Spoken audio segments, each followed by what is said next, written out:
नमस्कार दोस्तों, रेनवी अकेडमी में आपका स्वागत है। आप सब कैसे हैं? उम्मीद करती हूँ कि आप सब अच्छे होंगे और मन लगा के पढ़ाई भी कर रहे होंगे। हम लोग हिंदी गद्य का विकास, जो हिंदी खड़ी बोली गद्य का विकास हुआ था, उसका जो शुरुआती समय दौर था, जो शुरुआती समय था, उस समय कौन-कौन से लोग थे जिनका योगदान रहा, उनको पढ़ रहे हैं। हमने लल्लू लाल को पढ़ा, सदल मिश्र को पढ़ा, सदा सुखलाल, ईसा अल्लाह खां, सभी लोगों को पढ़ा।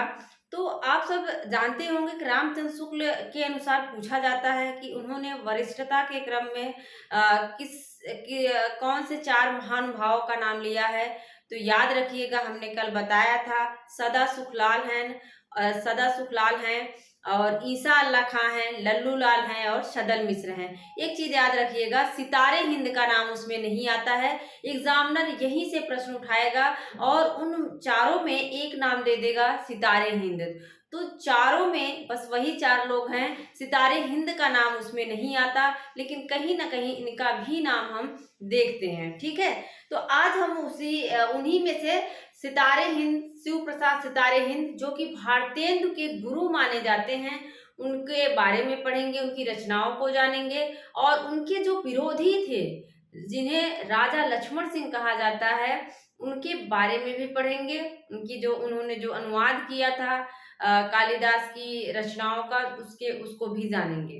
तो आइए देखते हैं क्या है राजा शिव प्रसाद सिंह। शिव प्रसाद सिंह है, हमने यहाँ हिंद लिख दिया, शिव प्रसाद सिंह है। कौन है? राजा शिव प्रसाद सितारे हिंद, सॉरी हाँ हिंद है, हमने सिंह कर दिया, हाँ सही तो है।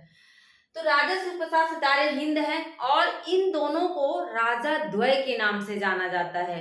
इस चीज को याद रखिएगा, एग्जाम में पूछा गया है कि राजा द्वय के नाम से कौन जाना जाता है। तो राजा द्वय में इन्हीं दोनों का नाम आता है। राजा द्वय मतलब दोनों के नाम में आप देख रहे हैं राजा है, आपको कोई और राजा से संबंधित नाम दे देगा जिसमें आप कंफ्यूज हो जाएंगे। तो आपको कंफ्यूज नहीं होना है, राजा शिव प्रसाद सितारे हिंद हैं और राजा लक्ष्मण सिंह हैं। तो राजा द्वय के नाम से कौन जाना जाता है? सितारे हिंद और लक्ष्मण सिंह। तो सितारे हिंद भारतेंदु के गुरु हैं और इसके पहले मतलब भारतेंदु के पहले यही 2 लोग जो हैं, इन्हीं लोगों का ज्यादा बोलबाला था। क्या है? 1823 ईस्वी में इनका जन्म होता है, 1823 ईस्वी में। और लक्ष्मण सिंह का जन्म जो है 3 साल बाद अर्थात 1826 ईस्वी में इनका जन्म होता है, लक्ष्मण सिंह का, राजा लक्ष्मण सिंह। राजा शिव प्रसाद सितारे हिंद, आप जानते ही हैं कि बनारस अखबार जो था, साप्ताहिक पत्र था, वो 1845 ईस्वी में निकलता है। और जो शिव प्रसाद सितारे हिंद है वो शिक्षा विभाग में इंस्पेक्टर पद पर थे। जो अभी पद दूसरा हो गया बीएसए वगैरह का, लेकिन शिक्षा विभाग में इंस्पेक्टर पद पर थे। और जब कोई किसी पद पर होता है ना, तो उसके ऊपर एक अलग ही तनाव होता, अलग ही प्रेशर होता है।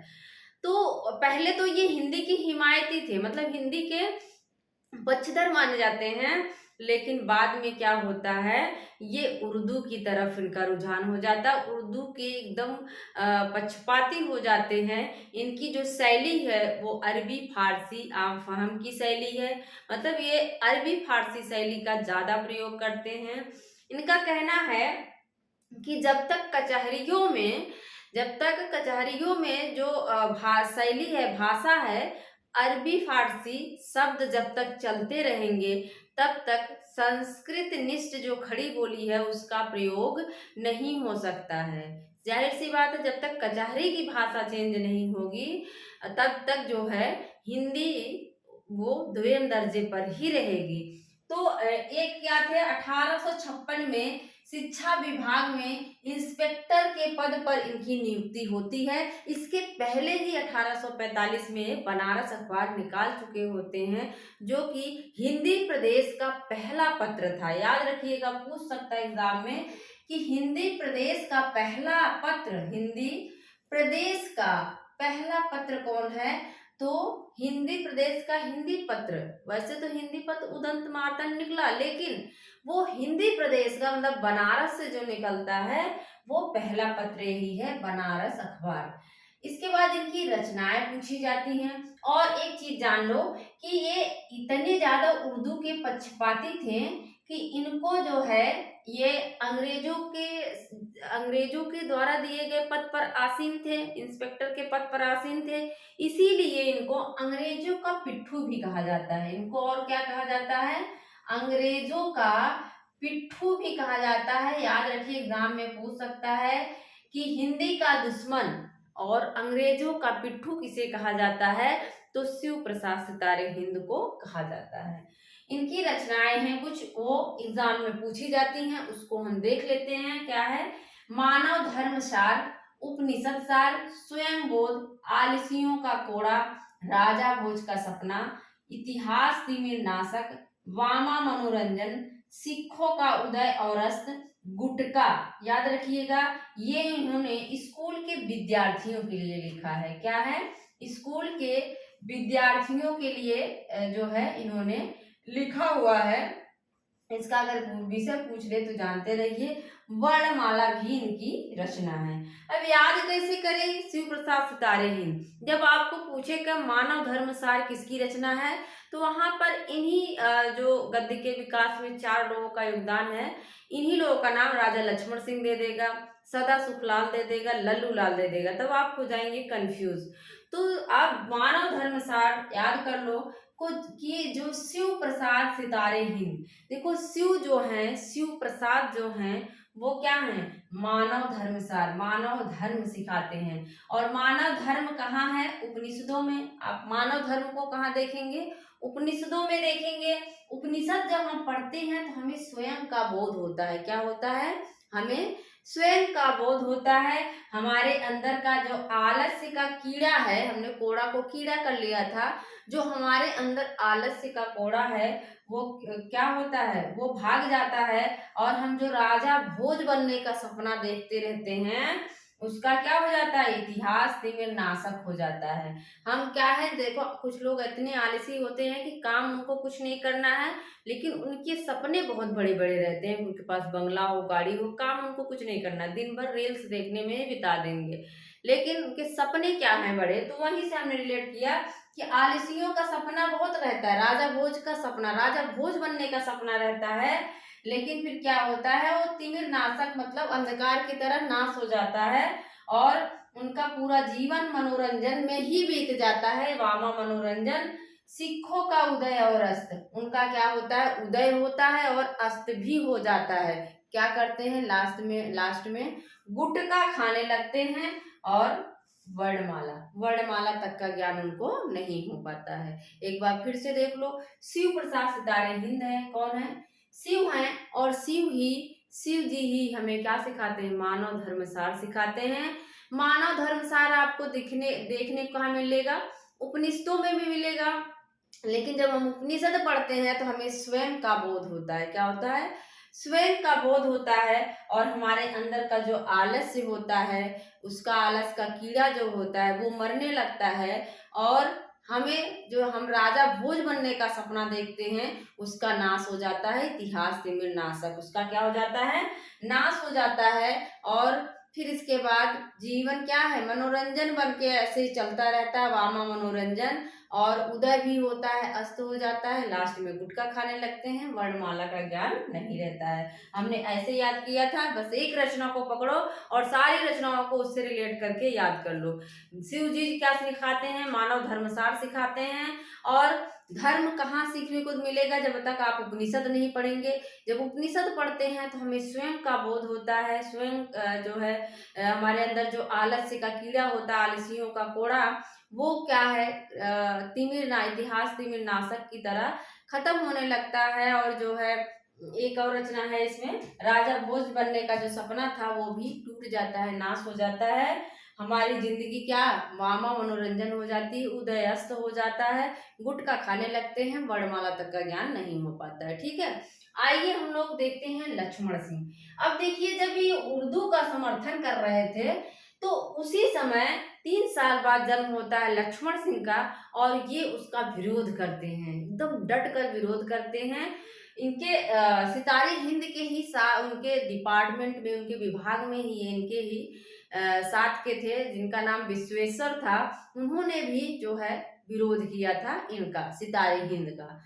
तो लक्ष्मण सिंह क्या करते हैं, विरोध करते हैं और ये संस्कृत निष्ठ जो तत्सम युक्त शब्दावली थी उसको ठूस ठूस कर भरने लगते हैं। जो इनका पत्र निकलता है प्रजा हितैषी पत्रिका, प्रजा हितैषी जो है ये जब निकालते हैं उसके माध्यम से ये संस्कृत निष्ठ शब्दावलियों पर ज्यादा जोर देते हैं। ये जो है इनका कहना है कि एकदम शुद्ध हिंदी का प्रयोग होना चाहिए। तो उसके माध्यम से प्रचार करते हैं और अनुवाद करते हैं। एक कालिदास की 3 रचनाएं हैं, अभिज्ञान शाकुंतलम और मेघदूतम, रघुवंश महाकाव्य जो होता है रघुवंशम, उसका अनुवाद इन्होंने किया।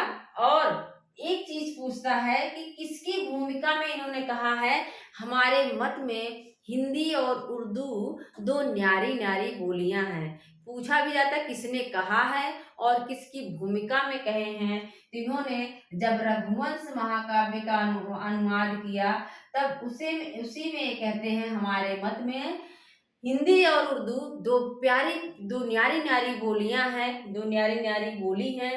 और जो हिंदी है यहाँ के हिंदू बोलते हैं, जो उर्दू है वो मुसलमान बोलते हैं, जो फारसी है वो क्या है, पढ़े लिखे मौलवी बोलते हैं। तो इनका कहने का मतलब था कि ये उर्दू का विरोध जरूर करते हैं लेकिन उर्दू को भी सम्मान देते हैं। तो न्यारी न्यारी शब्द का प्रयोग कौन करेगा, राजा लक्ष्मण सिंह करेंगे। मैंने तो रिलेट कर लिया था कि लक्ष्मण कैसे लगते हैं। देखो रामायण में जब हम देखते हैं, सीरियल में, टीवी में देखे हैं कुछ भी, तो लक्ष्मण जो है बड़े न्यारे, बड़े बड़े क्यूट से दिखते हैं। तभी तो उनके पास शूर्पणखा जाती है शादी का प्रस्ताव लेकर। कैसे दिखते हैं लक्ष्मण, न्यारे न्यारे दिखते हैं, मतलब अच्छे दिखते हैं, न्यारी न्यारी। तो न्यारी न्यारी शब्द का प्रयोग जो है लक्ष्मण जी करते हैं। और किसमें करते हैं, रघुवंश। लक्ष्मण कहाँ के थे, रघुकुल के थे। तो रघुवंश महापुराण में, रघुवंश महाकाव्य में जो है इन्होंने इस बात को कहा है कि हमारे मत में हिंदी और उर्दू 2 बोली न्यारी न्यारी है। ठीक है। और इसके बाद इनका भी नाम आता है, श्रद्धा राम फिल्लौरी का भी पूछा जाता है, जिन्होंने भाग्यवती नामक उपन्यास लिखा था 1877 ईस्वी में। और ये पूछा जाता है कि ओम जय जगदीश हरे, जैसा कि हर जगह आरती में आप सुनते होंगे ओम जय जगदीश हरे। तो ओम जय जगदीश हरे जो आरती है वो श्रद्धाराम फिल्लौरी ने ही लिखा था। और इनकी कुछ रचनाएं हैं, जो सत्यामृत प्रवाह बहुत पूछा जाता है, तो याद रखिएगा, मोस्ट इंपॉर्टेंट सत्यामृत प्रवाह है, आत्मचिकित्सा, तत्वदीप दीपक, तत्व दीपक और धर्म रक्षा। ठीक है। फिर से देख लीजिए, श्रद्धाराम फिल्लौरी की जो है आरती ओम जय जगदीश हरे बहुत पूछी जाती है, किसने लिखा है, तो श्रद्धाराम फिल्लौरी ने लिखा है। राम प्रसाद निरंजनी, जिसको हिंदी गद्य का प्रौढ़ लेखक माना जाता है, और इनकी जो रचना है भाषा योग वशिष्ठ, इसको भी हिंदी गद्य की प्रथम प्रौढ़ रचना मानते हैं। कौन, शुक्ल। अगर पूछ ले कि रामचंद्र शुक्ल जी ने किसको हिंदी गद्य का प्रौढ़ प्रौढ़ शब्द का प्रयोग किया है, तो राम प्रसाद निरंजनी के लिए। और उन्हीं की रचना जो भाषा योग वशिष्ठ है उसके लिए कहते हैं कि यह हिंदी की प्रथम गद्य की प्रथम प्रौढ़ रचना है। 1741 समय भी याद रखिए क्योंकि समय पूछा गया है। कब है इसका समय, 1741 में है। तो इसके आगे की जो चीजें हैं, जो प्रमुख संस्थाएं रही हैं हिंदी के विकास में, उसको हम आगे की वीडियो में देखेंगे। ब्रह्म समाज के संस्थापक कौन थे, उसका क्या उद्देश्य था और उसका समय क्या है। जैसे आर्य समाज हो गया, पूछा जाता है कहाँ से प्रारंभ हुआ था। आर्य समाज हो गया, प्रार्थना समाज हो गया, वेद समाज हो गया, वेद समाज हो गया। तो ये सारी चीजें पूछी जाती हैं, उसको भी हम आगे पढ़ लेंगे। एक बार फटाफट देख लो कि जो श्री प्रसाद सितारे हिंद हैं, ये क्या थे, शिक्षा विभाग में इंस्पेक्टर के पद पर थे, उर्दू के प्रबल समर्थक थे, इनको अंग्रेजों का पिट्ठू कहा जाता है। ये भारतेंद्र के गुरु थे और मानव धर्मसार सिखाते हैं। मानव धर्मसार उपनिषदों में है, स्वयं का बोध होता है। इसके बाद फिर क्या होता है कि आलसी, जो इनके अंदर आलस्य था, वो जो है राजा भोज बनने का जो सपना था वो नाश हो जाता है, इतिहास में नाशक। और जो है ये क्या हो जाते हैं, मनोरंजन की तरह इस्तेमाल होने लगते हैं, मनोरंजन बन जाते हैं, उदय अस्त हो जाता है, गुटखा खाने लगते हैं और अंत में वर्णमाला तक का ज्ञान नहीं होता। राजा लक्ष्मण सिंह है, संस्कृत निष्ठ हिंदी का ये समर्थन करते हैं। इनका मानना है कि जो तत्सम एक तो शब्दावली है वही शुद्ध हिंदी है, उसी का प्रयोग करना चाहिए। और इसी के बीच का रास्ता, जब उसी समय उसी दौरान भारतेंदु का भी पदार्पण होता है साहित्य में 1850 के बाद, तो उसी समय जो है उनका पदार्पण होता है और वो बीच का रास्ता निकालते हैं। उनका कहना है कि हिंदी ऐसी होनी चाहिए, ना तो उसमें ज़्यादा पंडिताऊपन हो और ना ही ज़्यादा मौलवीपन हो। कहने का मतलब ना ज़्यादा संस्कृत हो, ऐसी हो कि जो लोगों को समझ में ना आए, ना ही ज़्यादा उर्दू हो। और जो बोलचाल की भाषा है, कहने का मतलब जो शब्द प्रचलित हैं उसका प्रयोग करना चाहिए। और भारतेंदु हरिश्चंद्र जो है बीच का रास्ता निकालते हुए कवि वचन सुधा, हरिश्चंद्र मैगजीन जैसी पत्रिकाओं के माध्यम से व्यवहारिक हिंदी, व्यवहारिक खड़ी बोली का प्रयोग करते हैं। तो ऐसे ही हम आपको वीडियो देते रहेंगे। मिलते हैं अगले वीडियो में। Thank you.